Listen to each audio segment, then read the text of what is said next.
কিন্তু নিজের ঘর তো নিজেকে পরিষ্কার রাখতে হবে, তাই নয়? কে করেন মানুষ যদি একসাথে কাজ না করে তাহলে তো সম্ভব না রে ভাই। যত্ন নিতে হবে, পারবেন তো? ঠিক আছে, দেখবো যে বগুড়ার মানুষ নিজের শহরের কতটুকু যত্ন নেয়। এই যে এখানে এতক্ষণ কি করলাম জানেন? কি করলাম বলেন তো?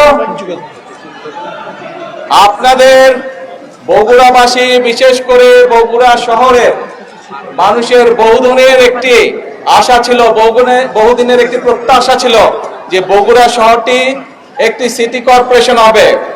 আমরা 2001 সাল থেকে এটির কাজ শুরু করছিলাম।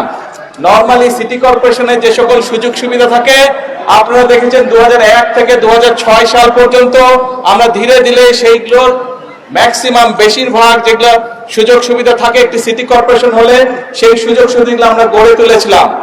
এখনো কিছু কাজ বাকি আছে, তবে আমরা এটি আজকে আনুষ্ঠানিকভাবে ইনশাআল্লাহ সিটি কর্পোরেশন হিসেবে আমরা আনুষ্ঠানিক যাত্রা আজকে শুরু হলো বগুড়া শহরে। আপনারা যারা বগুড়া শহরের অধিবাসী, আপনারা খুশি? আরে শুনতে পাই না, জোরে বলেন খুশি? হাত তুলে বলেন দেখে খুশি নাকি? কিন্তু একটা ব্যাপার আছে, একটা না দুইটা ব্যাপার আছে।